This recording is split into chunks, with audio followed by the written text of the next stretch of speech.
that's how you become comedian. Yeah, exactly. Wow, such an inspirational story, ladies and gentlemen. Wow, I'm pretty excited to be here tonight.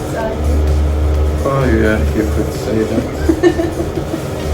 Okay, ladies and gentlemen, Updown Bar audience, we have Scott Royter here. Ladies and gentlemen, welcome to Luxembourg Comedy Podcast. Hi. First ever edition. So why are we doing this? Because Scott is a comedian. Yeah, I was also wondering why are we doing this? Oh my god, such a good picture, good representation of a comedian in Luxembourg, Scott. So I'm really excited to have you as the first guest of the episode because I heard that you are the best comedian in Luxembourg. Who says that? You? Oh, that's right, yeah. Maybe not the best, but for sure the funniest. Oh yes. Do you remember when was the first performance of yours? Was it at Updown again? No, it was 4 years ago at a small cafe at the Gare at the Central train station. Very small cafe, audience of 3 people. Oh. But the entire room was laughing. So Oh wow, yeah, that's a great start. Yeah. All 3 of 3. 3 of 3. Wow. So total success. Second time was here at Wow. down in front of like 40 people. It was back then when we had more room in this room. Yes. And it was even better. Yeah. Your performance, you know. Yeah. 40 out of 40? I would say 45 out of 40. Oh. Because there was one guy who laughed very loud. You might know him. His name is Richard Fox. Huh. Yeah, he's gonna be our one of the next guests as the one of the Luxembourg comedians, indeed. Oh yeah, I feel sorry for you now. Why? No particular reason. Okay. Let me ask you, if you allow me to ask. No. People say comedians are usually quite broken people. They have serious childhood traumas, and that made them do comedy. What do you think about this? For me, that's true. Oh. I don't know about a lot of other comedians. Maybe. I mean, I believe if most people cope with their trauma by laughing about it, so that's how we deal with our trauma. And if you can laugh about yourself, other people can laugh about you too. So why don't you share a bit of laughter? Oh, that's a great approach. Is that why you wanted to do comedy as well? I never wanted to do comedy. I just realized that I'm very good at it, and because I'm a very lazy guy, I do stuff that's easy for me. So. Or maybe you are a quite smart person that choosing the right thing to do. Yeah, that's the permission part. Would you like to share the childhood trauma you had? I wouldn't want to share that with anybody. I would rather have to cope with my trauma by myself. But if you listen to my comedy, you can make a picture of yourself. Oh, okay. Yes. Please follow Scott and go to his shows. Do you have a show coming up? A lot of shows, yeah. Some in Luxembourgish, some in English. How about, that's really, really interesting, and I'm really impressed by Luxembourgish people who speak so many languages, and you don't only speak so many languages, but you do comedy in many languages as well. How many languages did you do comedy so far? Comedy, I did in 4 languages so far. Only 4, ladies and gentlemen. Yeah, only 4. Are you funny in 4 languages? I would say so, yeah. And do you have like, I'm sure people who go to comedy shows, people who watch us now as well, like to go to live comedy shows. If you don't, please come to live comedy shows. That's the real adventure going on. That's the real adrenaline where you can experience. So come to Updown Bar. We are at Updown. Anyway. So But for there's the a people, big difference, to be honest. I mean, experiencing comedy, like stand-up comedy live, isn't comparable to watching a clip of comedy on your phone, on your little screen. It's not like just the jokes, it's an experience, and most people probably most people should probably sometimes go out more and come to free open mics. You don't have to pay anything except for your drink and sometimes my drink too. But it's a different experience, wouldn't you agree? definitely, there is no screen between the comedian and the audience. Yeah, if you don't like my joke, you can come up on stage and punch me. On screen, you can't do that. You will break your phone. Oh my god, so it made me come to the next question. Have you been punched at all in your life? Oh, In comedy? oh, Have you ever been punched? you don't pay attention to my jokes, do you? But in this comedy, I mean on the stage. On stage, no.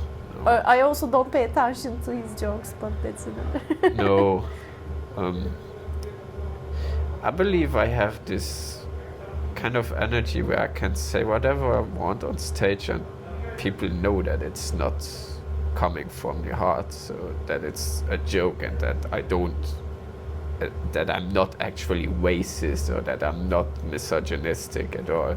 It's just, you can see that I'm a good person. I will rephrase that. You can see that I don't mean the bad things I say, like it's more like irony, sarcasm and stuff. So I don't think somebody will punch me. Maybe I get proven wrong tonight. I try my best.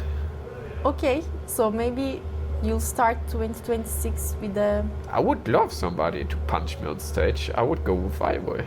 Yeah, I mean, you always do punchlines. So Yeah, why don't you get so- a real punch too, right? Might give some lines to the audience and they punch me.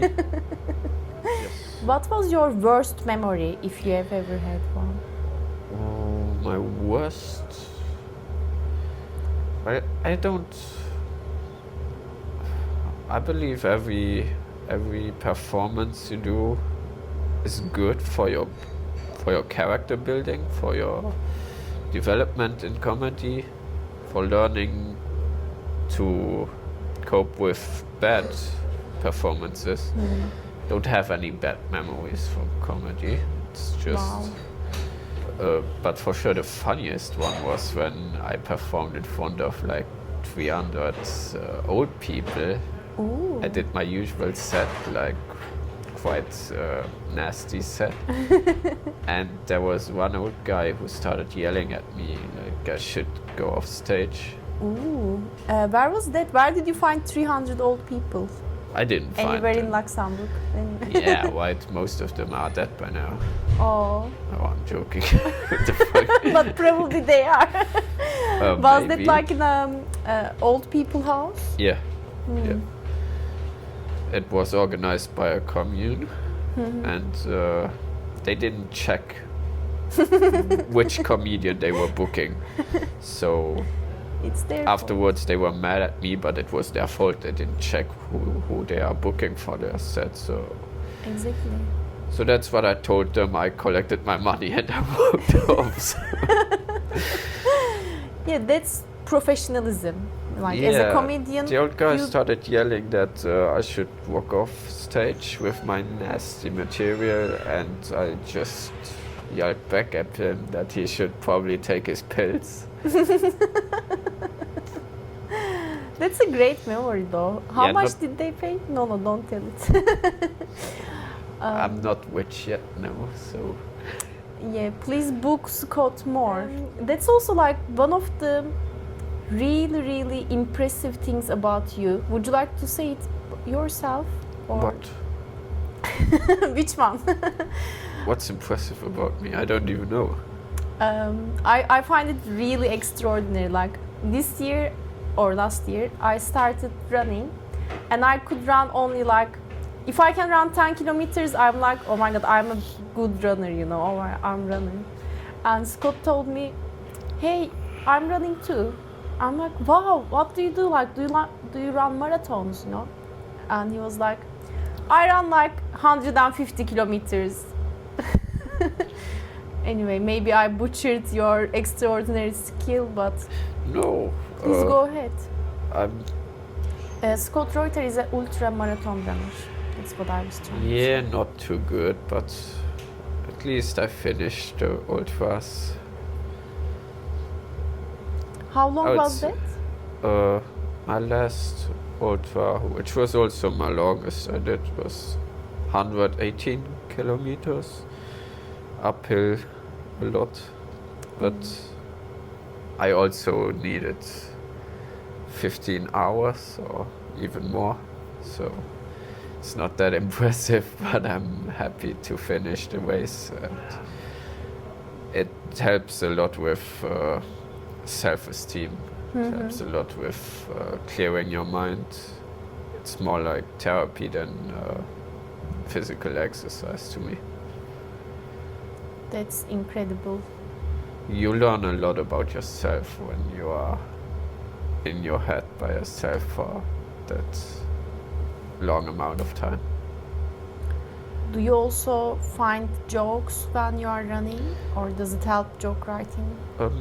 Sometimes, but it's very rare. Like, most of my jokes come from real life experiences, and I prefer to write jokes while sitting down and only focus on writing. If I do anything else, I get too distracted. If I'm running, I think a lot about other things, not about jokes.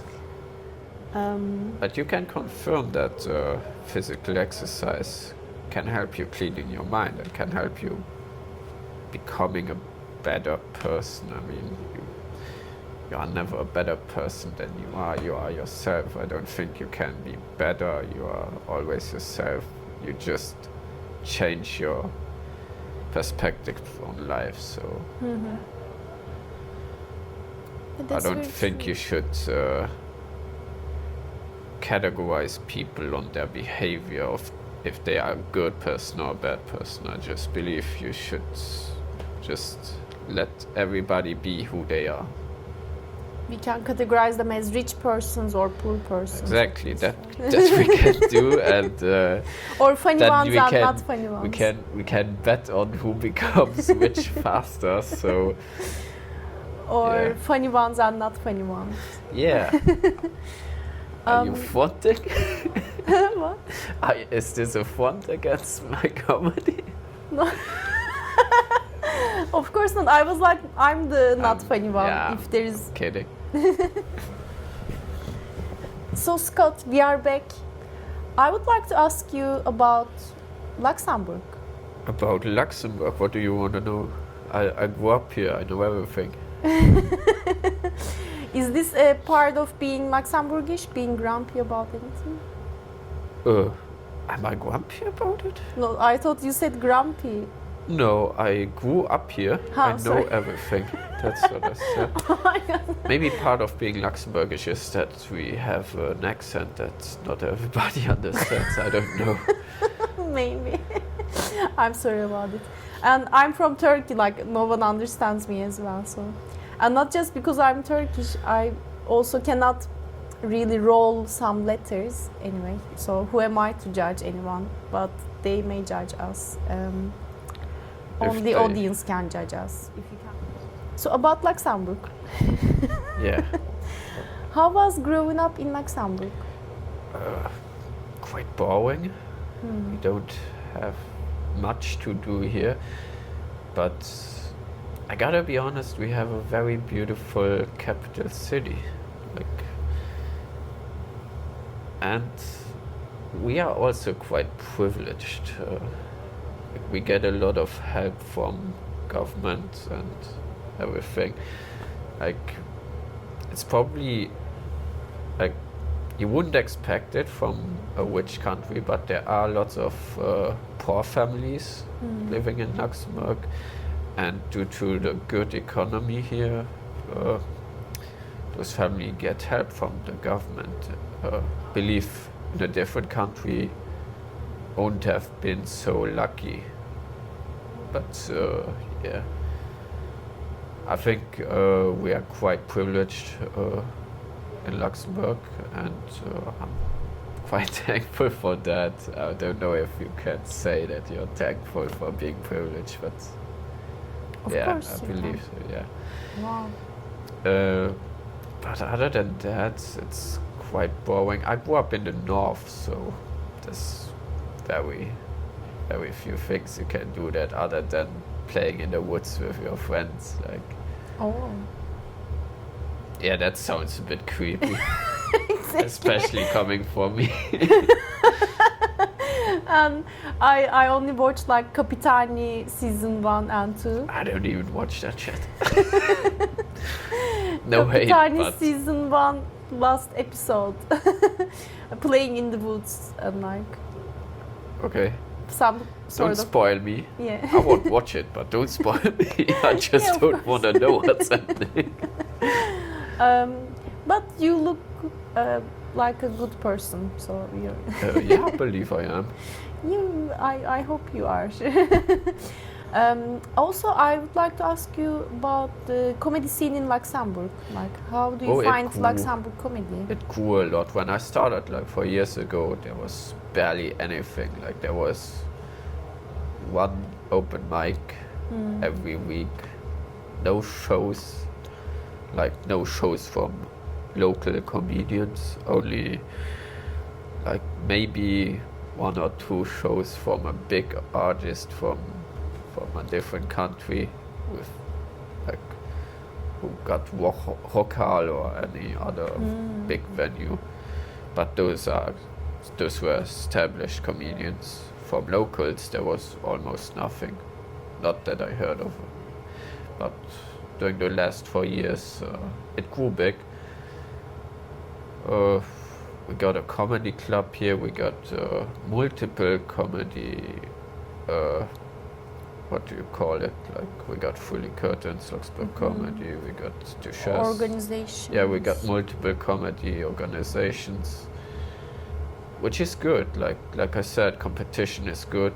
Everybody pushes each other, but I don't think it's too competitive here. It's like in a good sense competitive. Everybody wants to be the best, but nobody talks down the others.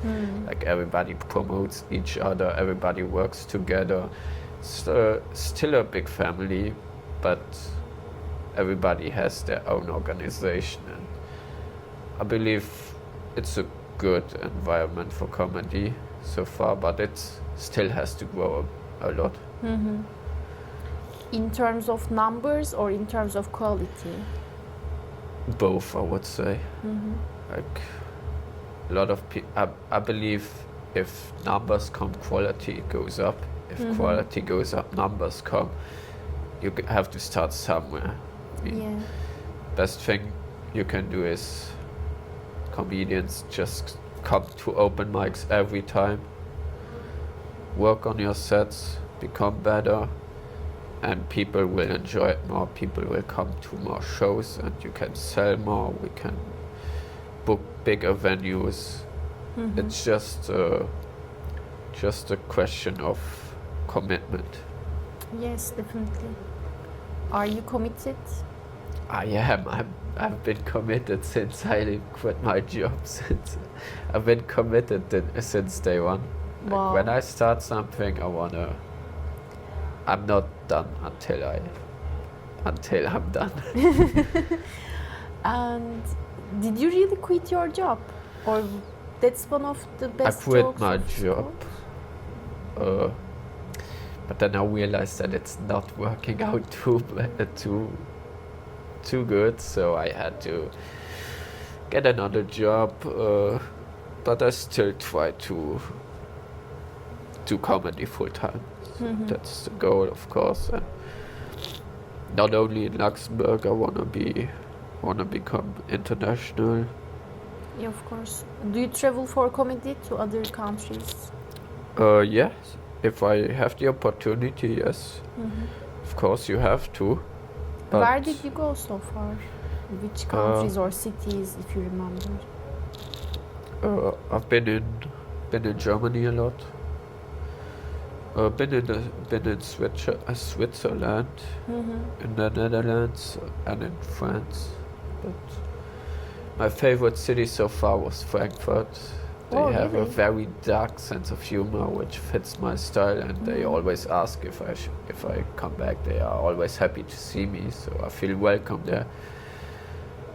And I like performing there. Many comedians in Luxembourg are into dark comedy audience as well. I wonder if there is a reason for that. Like, is there something special for people to do and like dark comedy in Luxembourg? I don't know. I believe dark comedy has always been quite loved by most people. Like, it's for me. I grew up with dark comedy. I always had a dark sense of humor, like in a very ironic, sarcastic way. But when I started comedy in Luxembourg, there weren't many comedians who.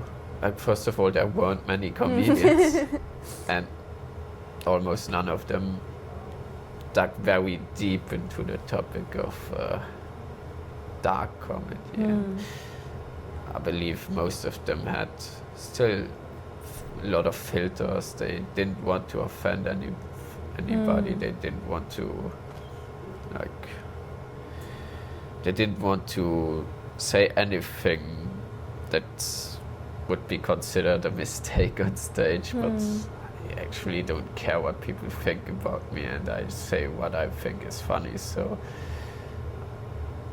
I write my jokes, I tell them if they work, I will keep doing them. If they don't work, I will work on them. So maybe growing up in the north of Luxembourg made your mind more probably, yeah. In the north, in the line of dark humor. In the north of Luxembourg, there are lots of farmers who are racist, and I like to joke about it. Like, I like to make fun of people who are actually racist. So I tell racist jokes, and they are too stupid to realize that I mocked them, so they like it. Oh, really? And people who realize that I'm mocking them, they also like it. So I found a little, what do you call it? Room? And then, yeah, I found my niche. Yes. Wow, that's super cool. And what would you recommend to someone who like to do comedy? Like, maybe if someone's watching us now and they also think, oh my god, that's really cool, I would like to do comedy as well, but I don't know how to start. Just don't think about it too much. Come to an open mic, write your set, be prepared. That's the most important thing. Be prepared. If you are prepared and you know what you are going to say, you are less stressed, you have less stress, you are more confident on stage, and that will show. People will like it if somebody's confident on stage. Even if you are nervous on the inside, you won't show that you are nervous when you're prepared, because you're so focused on telling your jokes. If you start telling them, you won't be too stressed in your head. So just come to an open mic, tell your jokes, it will work out. Yes, exactly. That's the most important part, to be prepared. Yeah, that's the best advice you can give someone. Just prepare yourself. Don't wait too long, right? Because and if it doesn't work, if nobody laughs, fuck it. Just just go home and cry like we No. did before? Every time I go off stage and I had very few laughs, already on my way back home, I'm rewriting the jokes. I focus on where did they laugh a little bit, or I could write that a little bit different so people will laugh a lot. And then after 3 times or 3 or 4 times, you try them again, and it's a great joke. That's how jokes are created. Yes. Who's your favorite comedians? I don't watch comedy. Yes, me neither. I don't want to get influenced by anybody. Like, I don't want to I don't want to copy a style without realizing it. Like, I don't want to adopt any specific style of comedy. I just try to be authentic and just do what I like. Of course, I see a few clips, and of course I have couple favorites. So I grew up with watching some German comedians, but very old comedians. Like, probably nobody watching this knows old German comics. So. But yeah, some people, I don't want to tell names because there's a competition. I do have some comedians in mind that I really like, but I don't try to watch too much of the comedy. Because you're the best, right? I know. I don't. I You don't have like to have in watch mind that other you are the comedians best. too. If you don't believe in yourself, if you don't say to yourself, I'm the best, how will you ever be the best? That's correct. It's just, if you believe you are the best, you can actually become the best. If you are always telling yourself, those are way better than I am, you will never be on the level as they. So why don't tell yourself that you are the best? Yeah, I totally agree with that. That's a great mindset. And how do you deal with? I mean, you already mentioned that if you didn't get enough laughs, you go home and rewrite the jokes. But Yeah, it's like fire How for do me. you- It's like, manage that feeling of bombing. It's called bombing, right? Like when you yeah. make a joke and no one laughs. Yeah, well, It's I'm used to silence. rejection, so I don't. It's not my first rodeo. So, but also, most of the time, I have great feedback from the audience. It's because I really try to make everybody laugh. Like, I really give my best, and that shows from the audience feedback. But sometimes, of course, I do bomb. I do have bad sets, and that's just like fire for me. I take this bad set with me, and I think to myself, I don't want to bomb again. Of course. I don't want to disappoint the audience again, so I work more. That's how I work with my sets. Wow. Ladies and gentlemen, Scott Reuter. One last question, and then one last more. So, where was the most strange place that you've done comedy? Because myself, I remember we had a show, it was not just a comedy show, it was mixed with dinner and stuff, but Oh, I hate that. we did a comedy set in a hairdresser. At a hairdresser. At a That's hairdresser. funny, that's funny. No, but I hate those kind of sets. I performed at a festival where people walked by and there were multiple stages. There was music on this stage, from this stage. Oh. And we performed at our stage. People were walking by, nobody was paying attention. It was never works. Don't do comedy shows. Don't ask comedians to come to your show if you don't get your audience to sit down and listen to it. Because it's very, very hard for the comedian to get an audience to listen to you if they don't want to. Yeah, right. But the funniest place where I performed was at a wedding. Oh, really? Yeah, at a very, very fancy hotel. Did they invite you to it do was- comedy specifically, or was it an improvised? Was the bridesmaid who they both came to my first solo show, and they were Oh. fans, so they asked me to perform at their wedding. And it was funny as fuck. They loved it. Everybody was paying attention. That was actually great. Even though there were no seats, everybody just stood there staring at me like as if they would beat me up very soon. I was surrounded by people. I was in a circle. Oh my god, how many They minutes loved was it. that? They loved it. I Your did set? like 15 minutes. Oh wow. But it was very funny because it was at a very, very fancy place, and you know my jokes. I came there talking about my dick, and the children were there. After my set, I immediately apologized to the Parents? yeah, and they were like, "Oh no, it's all good. We loved it. It's cool." They hear worse things. Was it a Luxembourgish wedding? Or No. international? I performed in English. They cool. were English. So Scott, thank you very much. Thank you to our venue Updown.